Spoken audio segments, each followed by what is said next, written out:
श्री वेणुगोपालाष्टकम। श्री वेणुगोपालाष्टकम एक अत्यंत मधुर और भक्ति से पूर्ण स्तुति है जो भगवान श्री कृष्ण के वेणुगोपाल स्वरूप का गुणगान करती है। इस स्तोत्र का पाठ करने से भगवान श्री कृष्ण के वात्सल्य, करुणा और उनके दिव्य स्वरूप का सजीव चित्रण हमारे मन में उत्पन्न होता है।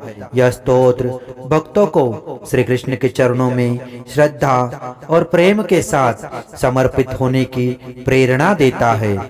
इसका पाठ भक्तों को सांसारिक कष्टों और दुखों से मुक्ति प्रदान करता है। यह स्तोत्र भगवान श्री कृष्ण के प्रति गहन भक्ति और ध्यान में सहायक है, जिससे आत्मिक शांति मिलती है। इसका नियमित पाठ करने से जीवन में सकारात्मकता और आध्यात्मिक ऊर्जा का प्रवाह होता है।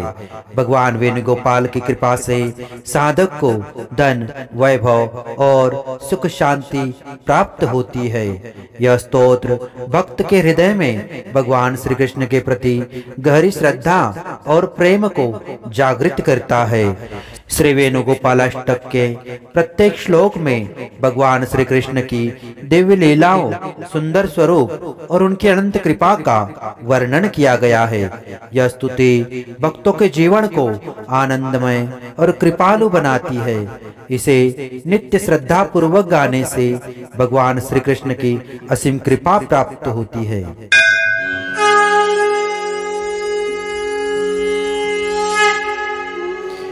कलितकनकचेलं खण्डितापतकुचेलं गरधृतवनमालं गर्वितारातिकालं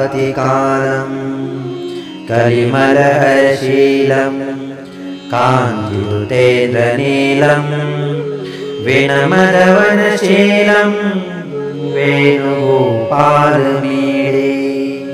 व्रजयुवतिविलोलं वन्दनानन्दलोलं कैरितगुरुशैलं कञ्जगर्भादिपालम् अभिमतफलदानं श्रीजातामर्त्यसालं विनमदवनशीलं वेणुगोपालमीडे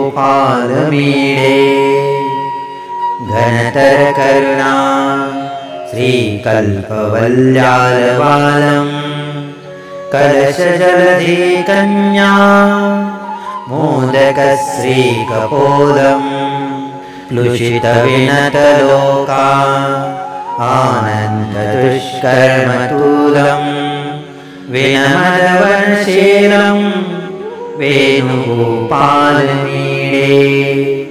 शुभदशगुणजालं सुरीलोकानुकूलं दितिजलतिकरालं दिव्यदारायितेलं मृदुमधुरवचश्री दुरितश्रीरसालं विनमदवनशीलं वेणुगोपालमीडे मृगमदतिलकश्री मेधुरस्वीयपालं जगदुदयलयस्थित्य आत्मकात्मीयखेलं सकलमुनिजनाली मानसान्तर्मरालं विनमदवनशीलं वेणुगोपालमीडे असुरहरणखेलनं नन्दकोक्षेपरीलं विलसितशरकालं विश्वपूर्णान्तरालं शुचिरुचिरयश श्रीविकृतश्रीमृणालं विनमदवनशीलं वेणुगोपालमीडे स्वपरिचरणलब्ध श्रीधराशाधिपालं स्वमहीमलवलीलाजात विन्ध्यण्डघोरं गुरुतरभवदुःखानिक वापूरकूलं विनमदवनशीलं वेणुगोपालमीडे चरणकमलशोभा पालितश्रीप्रवालं सकलसुकृतरक्षा दक्षकारुण्यहेलं